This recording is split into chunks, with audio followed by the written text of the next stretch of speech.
महायुतीची महाबैठक झाली, अतिशय सकारात्मक झाली आणि आता पहिली बैठक झाली. आता पुन्हा उद्या बैठक होईल आणि त्यातून निर्णय होईल महायुतीचा मुख्यमंत्री आणि महायुतीची मंत्रिमंडळ गटित होईल. उद्याची बैठक कुठं होणार आहे? मुंबईत की दिल्लीमध्येच होणार आहे? उद्या मुंबईत होईल. म्हणजे दिल्लीतली बैठक संपली म्हणायचं आजच्या? नाही, असं काय संपवत आहे कशाला.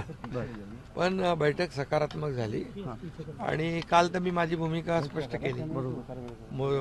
आदरणीय प्रधानमंत्री मोदीजी आणि अमित शाह साहेबांशी देखील माझी चर्चा झाली. आज अमित भाई आणि JP नड्डा साहेबांच्या बरोबर चर्चा झाली आणि आम्ही तिघही होतो.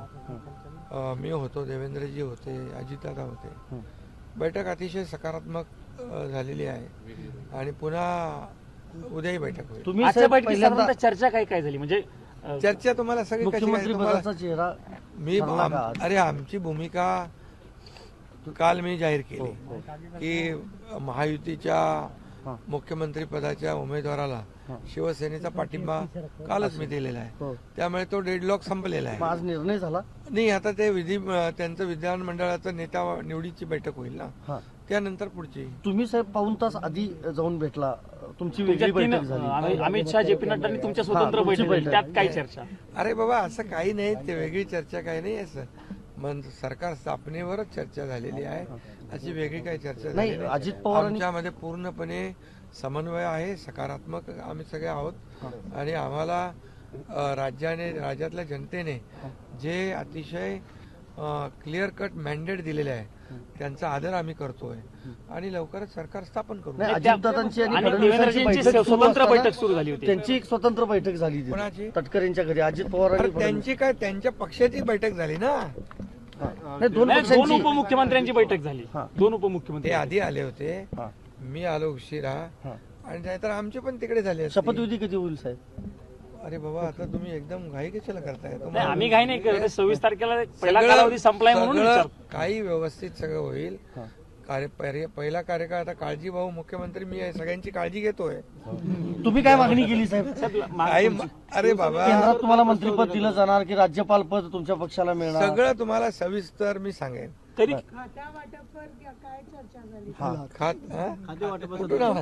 कुठली खाती तुम्हाला मिळणार त्याबद्दल काही चर्चा झालेली. आता नवीन ओळख निर्माण झाली, सक्का लाडका भाऊ. ते सगळ्या पदांपेक्षा ते मोठं पद आहे मला.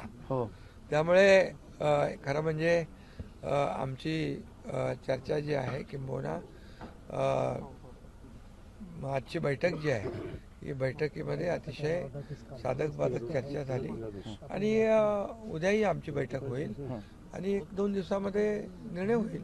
पुन्हा दिल्लीत होईल ना. का येऊ नको इकडे? नाही, दिल्ली तुम्ही आले पाहिजे. पण यासाठी शिंदे साहेब, एका बाजूला थोडंसं कुठेतरी एक कॅम्पेन दिसतंय किंवा तुम्हाला बदनामी विरोधामध्ये मोहीम चालवण्यासारखी दिसते. जे भाजपचे प्रवक्ते सुद्धा काय कसली मोहीम आहे काय की तुम्ही? अरे बाबा, काल मी माझी भूमिका स्पष्ट केली, संपूर्ण महाराष्ट्राने ते बघितली आणि मोदीजी आणि अमित भाईंची माझं फोनवर चर्चा झाली आणि शिवसेना जी आहे आमची वैचारिक एक विचारधारा एक समान असलेले आम्ही दोन्ही पक्ष आहोत. त्यामुळे पदापेक्षा आम्हाला जनतेने दिलेलं जे काही कौल आहे आणि त्याचा आदर करणं हे आमचं काम आहे. असं आहे ना. त्यामुळे जो फोटो, कुठला फोटो? अमित शाह साहेबांसोबत जो फोटो आला, त्या फोटोवर चर्चा सुरू झाली. काय फोटो म्हणजे काय? तुमचा चेहरा गंभीर. अरे मी आता तुम्हाला कधी गंभीर कधी हसरा काय काय तुम्ही आता ठरवताय. नाही, तुम्ही लाडकी भाऊ झाल्यापासून तुम्ही हसरे दिसतात सगळीकडे. अरे बाबा, आजही मी खुश आहे कारण जे आम्ही 2-2.5 वर्षात जे काम केलं या महाराष्ट्रातल्या जनतेसाठी आणि महाराष्ट्रातल्या जनतेसाठी जे कल्याणकारी योजना आम्ही केल्या, लाडकी बहीण त्यात महत्वाची आहे आणि त्याचा रिझल्ट जो आहे या निवडणुकीमध्ये पाहायला मिळाला. आतापर्यंतच्या इतिहासामध्ये कधी एवढी मेजॉरिटी मिळाली नव्हती. याचा अर्थ काय? याचा अर्थ सरकारवर जनता खुश आहे आणि सरकारच्या कामाबद्दल जनता समाधानी आहे. याच्यातच आमचं समाधान आहे. उद्याच्या बैठकीत पडदा पडेल असं म्हणायचं मुंबईतील बैठकीत या सगळ्या लवकर चर्चेवरती तुम्हाला पडदा चर्चेवर बंद करायचा का? नाही आम्हाला अरे तुम्हाला बातमी एका दिवसामध्ये थांबवायची आहे, त्यामुळे तुम्ही काळजी करू नका. आणि तुम्हाला निर्णय अंतिम झाला नाही असं म्हणू शकतो आपण कुठल्याच बाबतीत. चर्चा झाली, चर्चा आणखी उद्या सुरू आहे, त्यामुळे निर्णय अंतिम होईल तेव्हा तुम्हाला कळेल.